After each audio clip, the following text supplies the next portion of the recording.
Hello, and welcome back to the English Learning Podcast. I'm your host, Henry, and I'm here with my fantastic co-host, Sarah. Hey, Sarah. Hey Henry, hi everyone. We're super excited to be back with another episode to help you improve your English, one conversation at a time. Absolutely. And today's episode is going to be a powerful one. We're talking about something every English learner wants: how to speak like a pro. Yes, whether you're preparing for a job interview, giving a presentation, or just want to sound more natural and confident in conversations, this episode is for you. Now, when we say speak like a pro, we don't mean you need to use big, complicated words. No. Speaking like a pro means being clear, confident, and effective in the way you communicate. Exactly. We're going to break down some key elements of professional speaking, like pronunciation, vocabulary, fluency, and confidence, and we'll also do a fun role play later in the episode. And we've got something special for you at the end: a speaking challenge that you can try at home to practice what you've learned today. So stick with us, grab a notebook if you want, and let's dive into the world of speaking English like a pro. All right, Sarah, let's warm things up. When you hear the phrase speak like a pro, what comes to your mind? Good question. For me, it's not about using fancy words or having a British accent. It's more about how clear and confident someone sounds when they speak English. Totally agree. You know, I used to think speaking like a pro meant you had to sound like a native speaker. But that's just not true. You can have an accent and still sound professional. Yes, having an accent just means you speak more than one language, and that's something to be proud of. What matters more is how well you express your ideas. Exactly. And it's also about being a good listener and knowing when to pause, when to emphasize something. All those little things that make you sound natural and polished. Let's give a quick example. Say someone asks you, "Tell me about yourself." You could say, I'm from, Spain and I, like, working in, Yeah, we've all been there.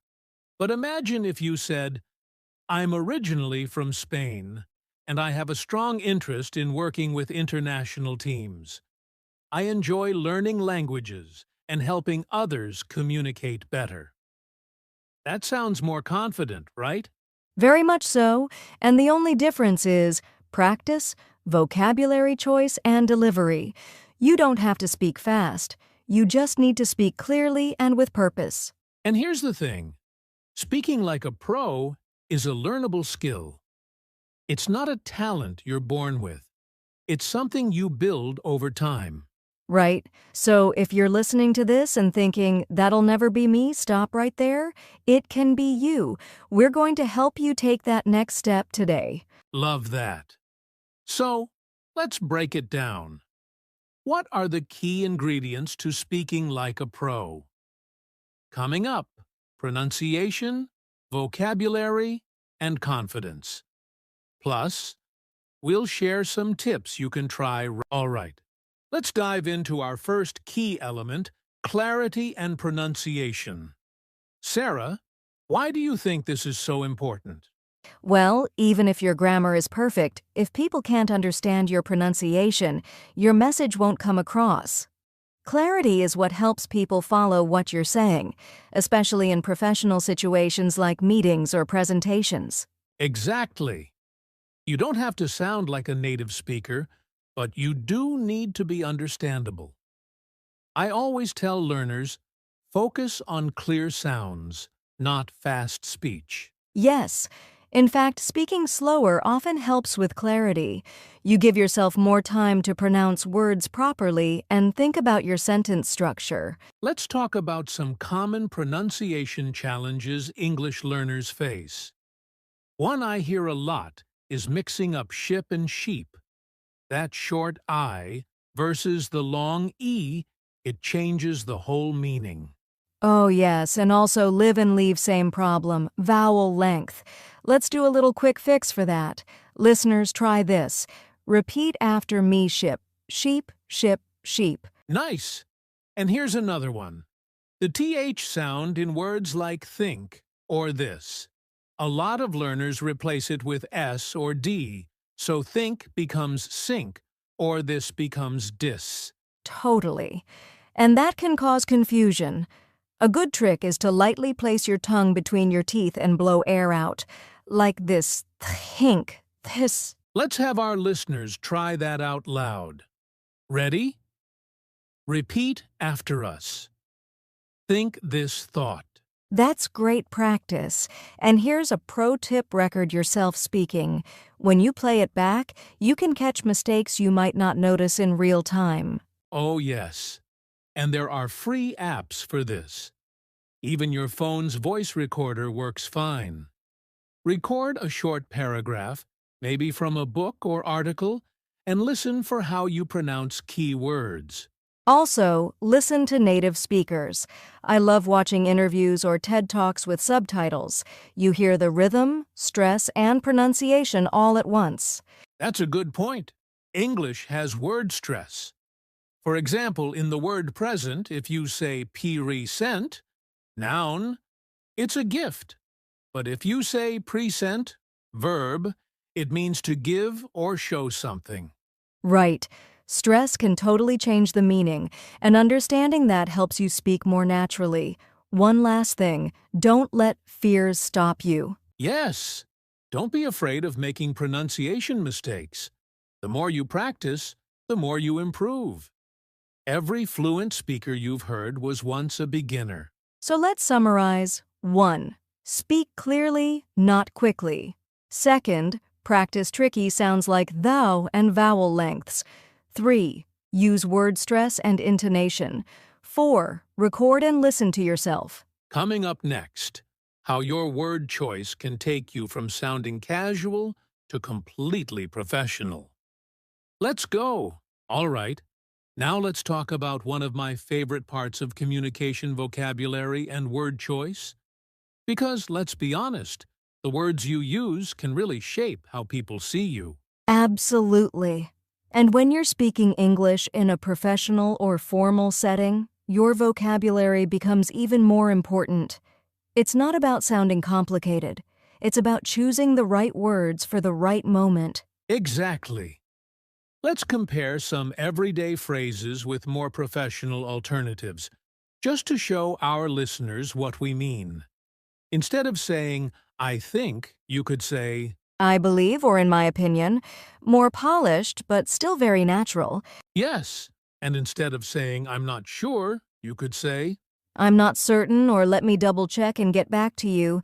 That last one sounds really professional and confident. how about this one? Instead of saying, it's a big problem, try, It's a significant issue, or it presents a major challenge.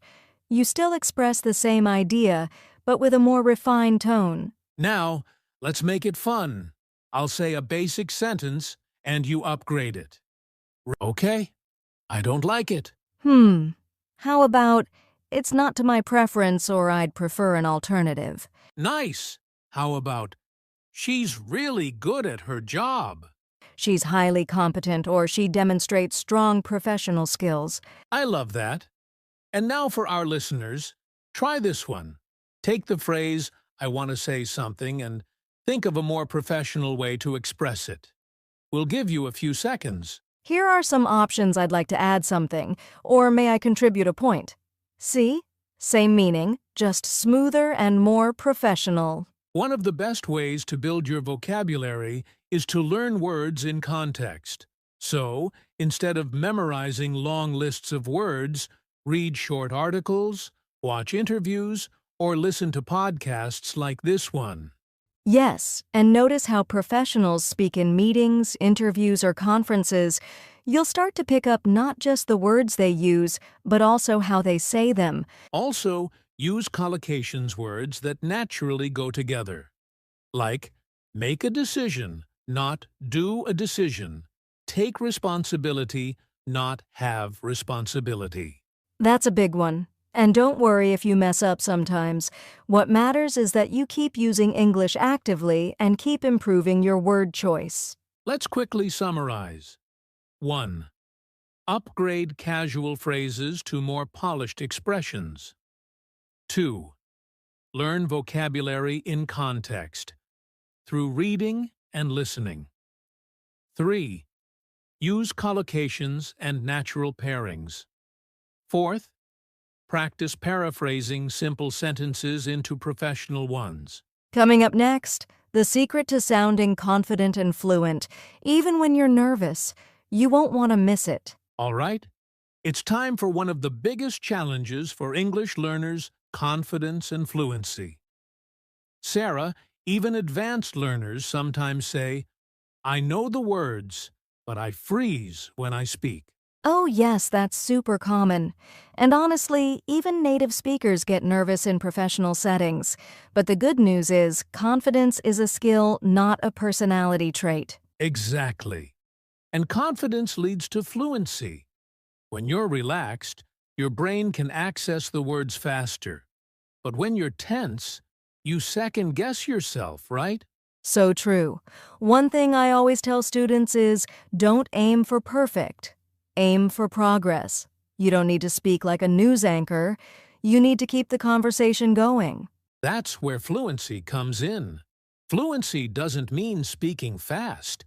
It means speaking smoothly, without long pauses or lots of, Let's give our listeners a little tip here. If you don't know a word, don't panic. Try to paraphrase. For example, if you forget the word supervisor, you can say, "the person who manages my team." Perfect. That's smart communication. And honestly, people do that in every language. It's a normal skill, not a weakness. Here's another tip. Think in English. If you're always translating from your native language in your head, it slows you down and adds pressure. So start with small thoughts, like "I am hungry." It's a sunny day, just think them in English. Yes, and talk to yourself. Seriously. I do this in other languages I'm learning, like narrate your actions. Now I'm making coffee. I will answer an email. I need to leave in 10 minutes. It trains your brain to produce English without fear. And if you can, find someone to practice with, a language partner, a tutor, even voice chat groups online. Speaking regularly builds confidence like nothing else. Let's also address the fear of making mistakes. A lot of learners freeze because they're afraid of saying something wrong. Mistakes are part of the process, and most people won't even notice. They'll just be impressed that you're communicating in another language. So be kind to yourself. Here's a mini speaking drill for our listeners. Ready? Repeat this short sentence 3 times, getting smoother each time. I am improving my English every day. Great job. You can do this with any sentence. The key is repetition. It builds fluency and confidence together. Let's summarize some confidence and fluency boosters. 1. Don't aim for perfect. Aim for progress. 2. Think in English. 3. Paraphrase when you forget a word. Practice daily, even if it's just 5 minutes. 5. Embrace mistakes. They're proof you're trying. Beautifully said. Coming up next, we're going to do a real-life role play to show you what professional English sounds like in action. So don't go anywhere. This part is fun and super practical. Okay, it's time to put everything into action. We're going to do a short role play of a professional situation, a job interview. I'll play the interviewer, and Sarah, you'll be the candidate. Ready? Ready. Let's show them how it's done. Good afternoon, Sarah. Thanks for coming in today. Let's start with a simple question. Can you tell me a little about yourself? Of course. My name is Sarah Lynn. I'm a communications specialist with 5 years of experience working in international teams. I have a strong background in digital content creation and client communication, and I'm passionate about building clear and engaging messages for different audiences. Excellent! Why are you interested in this position? I've followed your company's work for a while, and I admire your approach to global branding. This role is a great match for my skills, especially in cross-cultural communication and digital strategy. I'm excited about the opportunity to contribute to a team that values creativity and impact. Very nice. Now let me ask, how do you handle pressure or tight deadlines? Great question.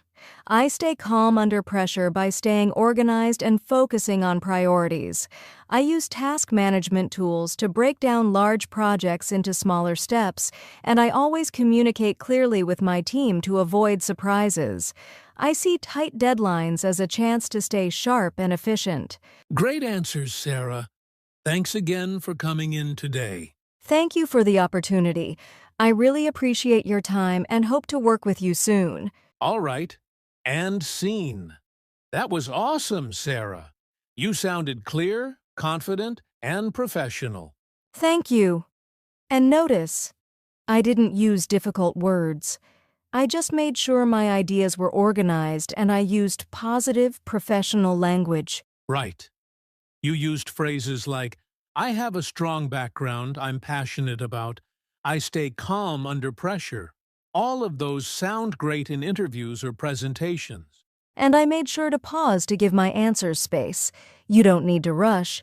In fact, slower, thoughtful speech sounds more professional. So if you're listening and getting ready for an interview, try recording yourself answering questions like these. Practice until it sounds smooth. And if you don't have interviews coming up, you can still practice this as a speaking exercise. Pick a topic, pretend someone asked you about it, and answer like a pro. Coming up next, a quick look at some common mistakes to avoid when trying to sound professional in English. All right, now that we've practiced what to do, let's talk about what not to do. These are some common pitfalls that can hold learners back from sounding professional. Yes. And these mistakes are totally normal, so don't feel bad if you've made them. What matters is that you learn and move forward. First pitfall: using too much slang or overly casual language in formal situations.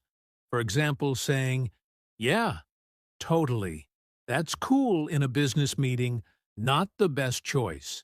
Right. Instead, say absolutely or that sounds great, still friendly, but more professional. Second pitfall: overusing filler words like, like, or basically, we all do it. But too many fillers can make you sound unsure. Yes, a short pause is better than filling space. Practice slowing down and letting silence work for you. Another one: speaking too fast. Many learners try to sound fluent by speeding up, but it usually leads to unclear speech and more mistakes. Exactly. Slow down, focus on clarity. Professionals speak with calm, confident pacing. And finally, not preparing. Whether it's an interview, presentation, or phone call, a little preparation goes a long way. Rehearse key phrases and plan what you want to say. To sum up, 1. Avoid casual slang in formal settings. 2. Minimize filler words. 3. Don't rush. Slow, clear speech wins. 4. Always prepare. Coming up next, it's time for our interactive speaking challenge. Are you ready to speak like... All right, it's time for our listener practice challenge. This is your chance to apply what you've learned today in real time. Here's how it works. We'll give you 3 short speaking tasks. After each one, you'll have a few seconds to speak out loud. Don't worry about being perfect.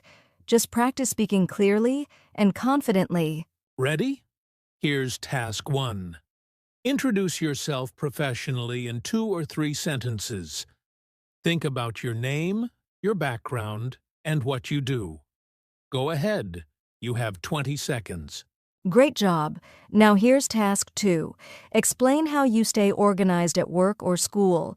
Use phrases like I usually, to manage my time, or one helpful tool is ready? Speak for 20 seconds. Awesome! Now for task 3. This one's a bit fun. Talk about a challenge you faced and how you handled it. Try to use professional vocabulary and a confident tone. You've got 20 seconds. Nice work! Remember, practicing like this, out loud, is one of the best ways to build fluency and confidence. And if you want to go further, record your answers, listen back, and try again. Each time, you'll sound more like a pro. Coming up, our final thoughts and how to keep improving after today's episode. Now, before we wrap up, let's take a couple of questions from our amazing listeners. These were sent in earlier this week. Thank you to everyone who reached out. Yes. Our first question comes from Luis in Mexico. He asks, how can I stop translating from my native language when I speak English? Great question. The key is to immerse yourself in English as much as possible. Start thinking in simple English sentences, even about everyday things like, what will I eat today?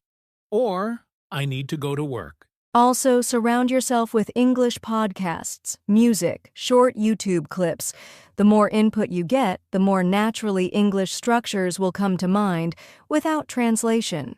Next question is from Amina in Egypt.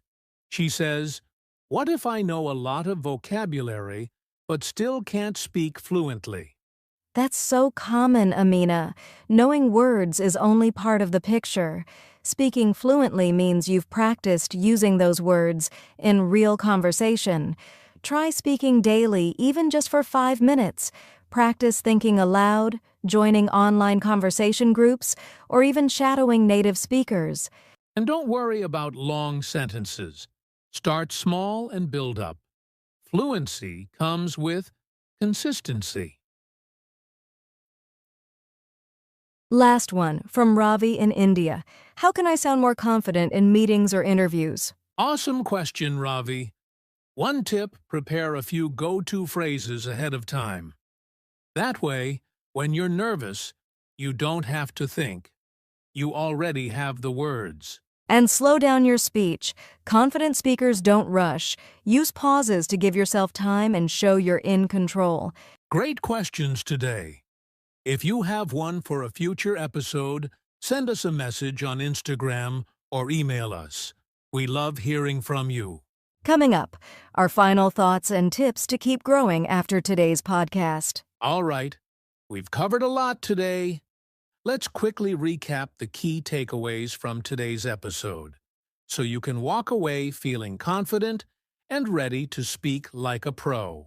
First, we talked about clarity and pronunciation. Remember, clear speech is about slow, controlled sounds, not speaking fast. Practice tricky sounds like the and focus on vowel lengths. And as always, don't forget to record yourself to hear where you can improve. Next, we discussed vocabulary and word choice. Use more professional phrases instead of casual ones. For example, instead of saying, I think try, I believe. And, of course, practice collocations, like make a decision instead of do a decision. Then we moved on to confidence and fluency. Remember, it's not about being perfect. It's about staying calm and speaking smoothly. Practice thinking in English, avoid overusing filler words, and embrace mistakes as part of the learning process. And we wrapped up with a real-life role play, like a job interview. Whether it's for an interview or just a conversation, use those professional phrases, keep your answers organized, and remember to pause if you need time to think. Finally, we covered common pitfalls to avoid, like speaking too quickly, using too much slang, or not preparing enough. These little things can make a big difference in how you're perceived. That's right. So, here's our challenge for you. Take everything you've learned today and practice it in your daily life. Start small. even if it's just practicing one sentence a day or speaking with a friend. And remember, practice makes progress. You don't have to be perfect, but you do need to keep moving forward. Stay consistent, stay confident, and keep speaking like a pro. Thank you so much for tuning in to today's episode of the English Learning Podcast. We hope you enjoyed this journey towards speaking like a pro. If you found this helpful, don't forget to subscribe, share, and leave us a review. We love hearing from you and can't wait to see you in our next episode. Take care, everyone, and keep practicing. You're doing great. See you next time. Welcome to the Deep Dive. Today we've got this really interesting conversation between Henry and Sarah, who are English language experts. Yeah, and we're going to pull out the key stuff, the actionable bit. Exactly. Things that will help you speak English more professionally. The mission here is practical insights. Things you can use to sound clearer, maybe more confident. Definitely more confident and just more effective overall. Doesn't matter what your current level is. Right. So think of this as, I guess, a personalized guide. Perfect. So maybe you're prepping for an interview, or you just want to feel better in daily chats. Or maybe just polish things up a bit. We're drawing straight from what Henry and Sarah discussed. Strategies you can use right away. And let's be clear about speaking like a pro. We're not talking about using, super complex jargon. No, not at all. Or having some specific accent either. It's really about clarity first, wouldn't you say? Absolutely. Clarity, projecting confidence, and just getting your ideas across effectively. Okay, so Henry and Sarah kick things off with something really basic but crucial. Clarity and pronunciation. Let's get into that. Yeah, and what I liked is they really focused on clarity as the goal for pronunciation. Not just sounding native or whatever. Exactly. They made the point that, look, even if your grammar is perfect, if people can't understand the sounds you're making... it causes problems, right? Yeah. Especially in professional situations where you need that precision. Totally. And they had this great point about focusing on clear sounds, not speed. Right. Don't try to talk too fast. In fact, they suggested slowing down just a little bit. Yeah, which can actually give you more time to form the sounds properly. Makes you clearer. It makes sense. If someone's rushing, your brain works harder to catch up. That's a good way to put it. Reduces the cognitive load for the listener. Which makes communication easier, more professional. And they mentioned some common tricky spots, too. Oh, yeah. Like what? Well, the classic one. Short I like in ship. Versus the long E in sheep. Exactly. Such a tiny difference in sound. But a huge difference in meaning. Right. They had that little practice drill. Ship, sheep, ship, sheep. Seems simple, but focusing on those vowels really pays off. Definitely helps perception. Another one they brought up was the th sound. Ah, yes. Think and this. Which often gets swapped for an S or a D. So sink instead of think, or dis instead of this. Yeah, and that can cause real confusion sometimes. So what was their tip for that? It's about the tongue placement, really. Gently between the teeth. And then breathe out. Right. They had a practice for that, too. Think, this, thought, that. It's all about that physical production of the sound. Yeah, the airflow and tongue position. Beyond specific sounds, though, they had some general tips. Like recording yourself. Exactly. Listen back to how you actually sound. I can be a bit cringy at first, maybe. Yeah, maybe. But it's so useful. You hear things you don't notice while speaking. And you don't need fancy equipment. Just your phone's voice recorder. Powerful tool. Another thing was listening actively to native speakers.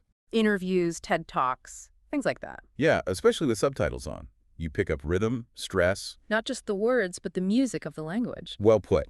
And word stress itself is vital. They used present as an example. Oh, right. Present, the noun, like a gift. Versus present, the verb to give something. That stress changes the whole meaning. Understanding that helps clarity a lot. It really does. But, the most encouraging thing they said about pronunciation What was that? was basically, don't let the fear of mistakes paralyze you. Ah, yes. Everyone starts somewhere. Every fluent speaker was once a beginner, making those same mistakes. Practice is key. So true. Okay, so that covers clarity. Next up, they tackled vocabulary and word choice. Yeah, and this is where you can really refine your professional image. The words you choose definitely signal something. Huge impact on perception, especially in formal settings. And it's not about using fancy, obscure words. No, it's about using the right words, appropriate and effective ones. And I liked how Henry and Sarah made it practical. They talked about upgrading everyday phrases. Giving concrete examples, that's always helpful. Like, instead of just saying, I think. You could say, I believe, or in my opinion. Sounds more considered. Exactly. Or, I'm not sure, could become. I'm not certain. Or even better, let me double check and get back to you. Yes. That last one shows professionalism, responsibility. Taking ownership. What about describing problems? Instead of just, it's a big problem, maybe. It's a significant issue, or it presents a major challenge. Right. More formal, less, maybe, emotional. More objective. They had interactive examples too, didn't they? Yeah, like upgrading, I don't like it. Okay, what were the options there? Things like, it's not really to my preference, or I'd prefer an alternative. Polite, but clear. Nice. Keeps things professional. Any others? Describing someone's skills instead of she's really good at her job. You'd say she's highly competent. Or she demonstrates strong professional skills, adds weight. Definitely sounds more formal, more evaluative. And they challenge listeners too. How to rephrase, I want to say something. Ah, okay. Maybe I'd like to add something. That was one option. Or, may I contribute a point? Very useful for meetings. It signals your intention respectfully. Exactly. So beyond specific phrases, how did they suggest building this vocabulary? Learning words in context was a big one. Right, not just memorizing lists, seeing how words are actually used. So reading articles, watching interviews, listening to podcasts like this one. Yeah. And paying attention in your own field. Meetings, conferences. See what language the senior people or effective communicators use. You start picking up on the common, effective phrasing. They also mentioned collocations, didn't they? Oh, yeah, super important. Words that naturally go together. Like make a decision, not do a decision. Or take responsibility. Using those pairs makes you sound much more natural. More idiomatic, less like you're translating word for word. Exactly. It's like using the language's pre-built connections. And again, they stress that mistakes are okay. It's part of learning. The key is consistent effort, active use, being conscious of your choices. Makes sense. It's a process. Okay, third big area. Confidence and fluency. This one's huge. Because you can know all the words and rules. But if you freeze up when you have to speak. Exactly. Confidence, or lack of it, really affects your delivery, especially under pressure. And they made a great point that confidence isn't fixed. It's a skill you build. And they linked it directly to fluency. When you're less nervous. Your brain can access those words more easily. Pretty much. Nerves create mental blocks. It's a real thing. So what was the mindset shift they recommended? Aim for progress, not perfection. That was the big one. Don't try to be flawless. Just keep the conversation moving. Right. And that ties into their definition of fluency. It's not about speed, is it? No, definitely not. It's about speaking smoothly, at a comfortable pace. Without too many long pauses or distracting fillers like, Exactly. Reducing those interruptions to the flow. Okay, but what if you genuinely forget a word? That happens. Their advice was simple.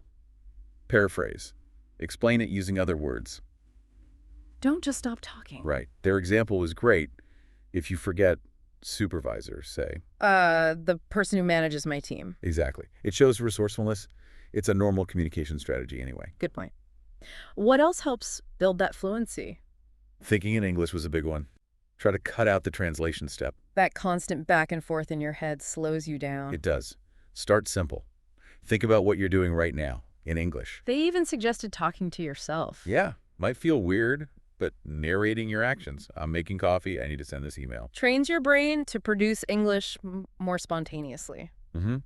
And of course, practice with others. Language partners, tutors, online groups. Regular speaking practice is just invaluable for building that confidence muscle. And they circled back to the fear of mistakes again, didn't they? They did. Just reinforcing that it's normal, often unnoticed by others. Be kind to yourself about it. Don't let it stop you. Exactly. They had a little speaking drill, too. Oh, yeah. What was that? Just repeating a positive affirmation. I am improving my English every day. Saying it 3 times, trying to get smoother each time. Yeah, simple but effective for building that oral motor pattern, that feeling of fluency. Okay, so summing up confidence. Progress over perfection. Think in English. Paraphrase. Practice. Embrace mistakes. You got it. And to make it even more concrete, they included that role play. The job interview scenario. Henry as the interviewer, Sarah as the candidate. Yeah, a really practical way to see it all come together. And Sarah's performance as the candidate was strong right from the start. Her introduction, Let's hear it again. She said, "My name is Sarah Lynn. I'm a communications specialist. with 5 years of experience working in international teams. Nice and specific. I have a strong background in digital content creation and client communication." And I'm passionate about building clear and engaging messages for different audiences. Confident, professional language. Definitely. And when she talked about her interest in the role, She showed she'd done her homework. I've followed your company's work for a while, and I admire your approach to global branding. then linked her skills. This role is a great match, especially in cross-cultural communication and digital strategy. And expressed enthusiasm. I'm excited about the opportunity to contribute. To a team that values creativity and impact. Again, targeted and professional.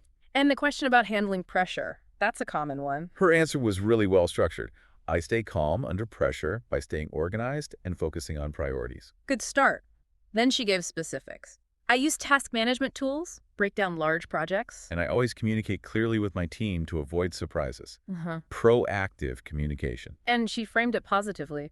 I see tight deadlines as a chance to stay sharp and efficient. Very smart. So the analysis afterwards really highlighted Her clear delivery, confidence, the organized thoughts, the positive language like strong background, passionate about. and the effective use of pauses, not rushing. Right. Pausing shows control, gives you thinking time. So that role plays a great model. And their tip was to practice answering similar questions yourself. Yeah, record yourself. Even if you don't have an interview lined up, it's just good speaking practice. Okay, great. Now, they also flipped it and talked about common mistakes to avoid, Yes, things that can undermine that professional sound you're aiming for. like using too much slang. Exactly. Yeah. Or just language that's too casual for the setting. Their example was saying, yeah, totally, that's cool, in a business context. Instead of. Absolutely. Or, that sounds great. Just adjusting your register. Makes sense. What else? Overusing filler words. Like, basically. We all use them sometimes, but too many can sound hesitant. Or maybe unprepared. A short pause is often better. Right. Silence can be powerful. Another mistake. Speaking too fast. That misconception that fast equals fluent. When really it often leads to unclear speech, more errors. Yeah, aim for that calm, confident, deliberate pace instead. And the last one was about preparation. Not preparing enough for important situations. Interviews, presentations, key calls. Winging, it doesn't usually project professionalism. No. Rehearsing key points, planning your message, it really helps. So avoid excessive slang, cut down on fillers, watch your pace, and prepare. Got it. And to help listeners apply all this, they finished with a practice challenge. Okay, this is where you listening can actively participate. 3 quick tasks. Each about 20 seconds long. Task 1. Introduce yourself professionally. 2 or 3 sentences. Name, background, what you do. Classic elevator pitch practice. Task 2. Explain how you stay organized at work or school, using phrases like, I usually, or one helpful tool is. Good for practicing describing processes. And task 3. Talk about a challenge you faced and how you handled it. Focus on professional vocabulary and a confident tone. A bit more complex, good for storytelling practice. And the meta point was, do this out loud. Practice speaking. Record yourself, listen back. That active engagement is key. Definitely. Finally, they tackled some listener questions. Yeah, real-world issues. Luis from Mexico asked about stopping the mental translation habit. And the advice. Immerse yourself. Think in simple English sentences throughout the day. Surround yourself with English content. Make it your default. Makes sense. Then Amina from Egypt had a great question. What if you know lots of words but still can't speak fluently? A common frustration. Totally. Yeah. The answer was consistent active use. You have to practice using the vocabulary. Thinking aloud, online groups, shadowing native speakers. Start small. Build up sentences. Daily practice is crucial. Consistency trumps intensity here. Good advice. And the last one was Robbie from India. Asking how to sound more confident in meetings or interviews. Pressure situation? Yeah. Key tips were, prepare specific phrases beforehand, slow down your speech deliberately, Give yourself that thinking room. and use pauses strategically. It shows control, not nervousness. Excellent practical tips. Okay, so let's wrap up with the main takeaways from Henry and Sarah. All right. First, pronunciation clarity. Slow down, focus on clear sounds, practice tricky ones like vowels and notice word stress. Record yourself. Don't fear mistakes. Second, vocabulary and word choice. Upgrade casual phrases, learn words in context, notice professional language, use collocations. Be conscious of your word choices. Third, confidence and fluency. Aim for progress, not perfection. Think in English. Paraphrase when stuck. Practice speaking regularly. And embrace those mistakes as learning moments. And fourth, avoid common pitfalls.